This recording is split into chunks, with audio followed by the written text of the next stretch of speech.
Congress. Sa Congressman. Quadcom. Sa Quadcom. At sa Senate. House of the Representative. Hindi sa Senate, sa Quadcom. Mga congressman at congressman. Kasi pinilitahan ka daw, pero attorney Silgra. Galit sila. Galit sila kasi hindi ka daw sinipot. Hindi ka daw sumipot. Sino ang galit sa akin? Yung nagsabi si Abante, saka yung si Dan Fernandez, at saka si Pain ko sila, sabihin mo. Tangina. Pera nila. Wala na ang pera eh. At pamasahe ako doon. I am living on my retirement pay. I never, kayo taga Davao kayo, lakin tayo, kababata tayo dito.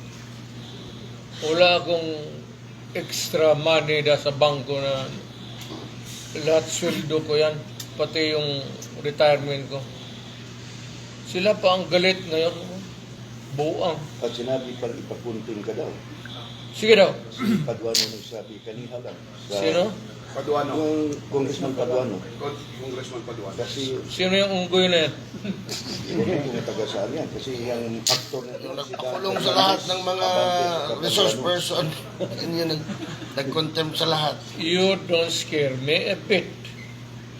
Galing na ako pagka-presidente, huwag nila akong ganunin. Galing na lang ako sa Congress. Na mayor ako, na congressman ako, na presidente na ako. Do not give me that shit. Diyan mo ganun. Totoo bang may impartiality nga kita mo ngayon, Mayor? Wala man siguro, but alam mo, actually, wala, in fairness to the idiots, wala akong notice na pupunta ako ngayon. Sabihin mo nga sa hindot na yan. Pero si Attorney Delgra Mayor nagbigay ng parang reply sa summon or sa nabigay. So what was his reply? Kasi nalagay sa according to Attorney Delgra na yung ginawa mo sa Senado pwede nilang kukunin kung gusto nila na imbitahan Ano ka. man sinabi ko? What is there to say or more to what I have said? Na sinabi ko naman lahat. Ano pa ba ang gusto ng mga gago? May balita, Mayor, na ang ICC prosecutor sa dito nag-speak. ICC? Yes. Ang kilala kong ICC is Immaculate Conception College. Putang ina. Sabihin mo sa ICC, I'm addressing to the ICC. Pumunta kayo dito at bibitayin ko dyan sa Akasya. Lo nila. Ibang issue. Pwede daw magbigay ang Senate ng transcript ng statement mo doon Statement sa mo sa ICC. Senate If hearing. they will do that. Well, it's up to them. I mean, are you posing a question or are you informing me? Yeah. They're informing you that they are Giving all the they will give the transcript down to ICC. It's a possibility. Well, go ahead. Be my guest. Mr. President, Yes. if in case the Quadcom Hindi na ako presidente. Rudy Duterte. Mayor, in case the Quadcom will invite you, bigyan kanilang ng pamasahe, are you still willing to be there to attend the Quadcom? Hindi ka takot? May maganda bang member dyan sa Quadcom na yan? Tulaki niyo. Baka hindi But, tayo nabidili. by the way, you mentioned Abante and Yeah, Dan Fernandez. nag-retract na daw. Don't you know that they already resigned from Quadcom? Nag-resign sila dahil Kanina Why? lang. kahit Why? nakasuhan mo daw. Why? Kasi, Because they prodded a witness yeah. to deliver a Correct. line in their favor. So when you talk of Abante and Fernandez, ngayon. they are discredited congressmen. Pero nandun You sila sa are hearing. not supposed to talk to a witness. Because the mere suggestion na ito ang sabihin mo unless you are the lawyer. But if you are the judge o sa kabila kay, it would be highly improper. It would be stupid of you to be talking to the other party. Delikadesa yan eh. You know what I mean? Kayo mga abogado, delikadesa yan. You're not supposed to, doon ka sa kampo mo, bakit ka makipag, or if you are in the middle because you are the judge, okay lang. You're a prosecutor, do not go to the defense witnesses, or the defense should not be talking to the, unless you are ready to, yan. Mayor, Sobornation of perjury. ayun, perjury. Na-file na po ba? Sobornation of perjury, that is a crime under the revised penal code. Kung Na-file na po. narinig ko ka, alam ko, sabi ko that sobornation of perjury. Subordination. Yes. Ah. That's it. Na-file na po. Sobornation. Subordination of perjury. Subordination of Sobornation of perjury. Kung Are i-compare you mo going to yung... file a case, Mayor? Hindi. Papile ka pa. Wala. Hindi. Anong pakialam sa kanilang putang ina. Ba't ko pag-aksana pa naman? Mayor, ginawa nila kanina sa Quadcom, binuhay nila yung case doon sa Dumoy na tawag nun,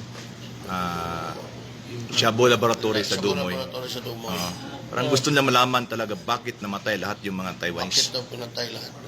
Sinabi ko, nag-warning ako. Lalo na sabi ko yung mga alien. Kung ngayon, kung pinag-uusapan nila yan, sabihin ko ulit sa kanila, ito na lang ipadala. Ayaw ko nang punta ng Manila. Pagod ako magsakay ng eroplano, Adre. Every time and to think that I was a pilot at one time in my life, I was flying eroplano. Magbaba ako sa lupa, Nalipong na. yung dahil sa Jet lag. quality of batagdaan ko. Yung sa Dumoy na Shabu Factory. Ang tanat na yung bakit patay lahat? Ay puta. Lalo na kung German ka o Aprikano ka, you fuck in my country. Nag-warning ako. Do not do it here. Do not fuck it here because pag maabutan kita, patayin kita. Bakit kaya concerned sila sa mga Pare, drug lords? magdemanda sila. Bakit pinatay? Sinabi ko na huwag. You can just imagine, nagtayo ka na ng Shabu Factory dyan sa Dumoy. To top it all, mga dayo kayo, foreigners, putang ina ninyo. I said, do not fuck it here because I will kill you. So, namatay. So, anong reklamo ninyo, mga congressman? Naubos kasi raw eh. Mayor sa lokal ta, kung sa ikasulti mo ini nagpangga sa mo karon pagka-mayor sa Cacayes Davao. Sino ang tulabang ko? Katong imong gitudlo sa Civil Service Commission.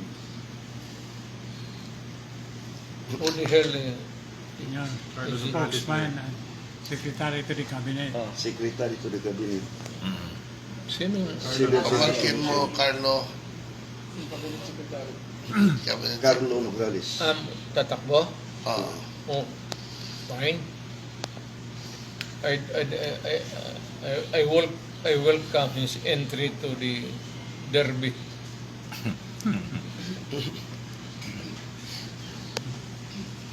Alam mo dito sa Davao, kung sino lang ang may gusto ng tao. Pag ayaw na ng tao sa akin, okay na, mag-retire na ako. Permanently. Pag natalo ako at ayaw na ng taga Davao sa akin. So,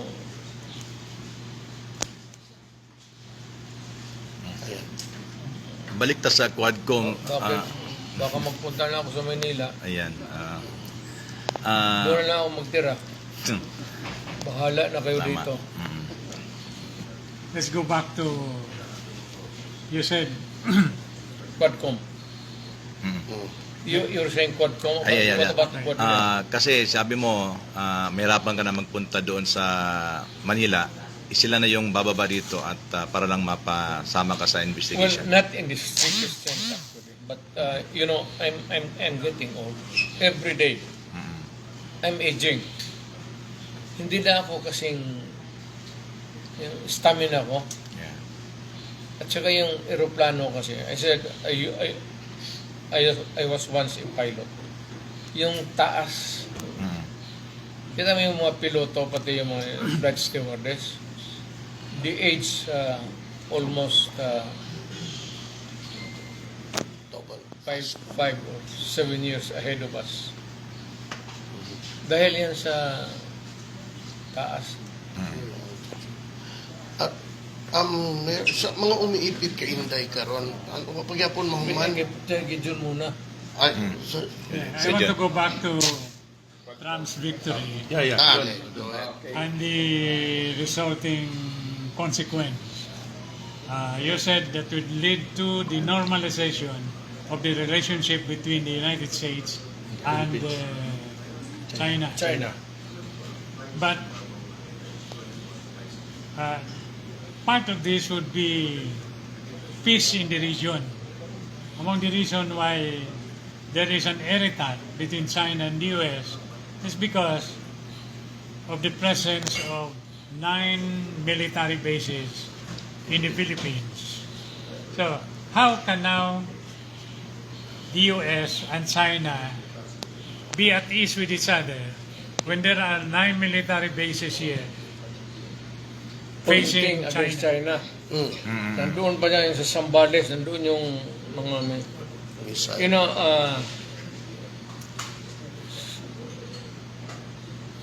malayo pa kasi ang ano, but it would be good as any other time for the Philippines to ponder na it is not to the best of our interest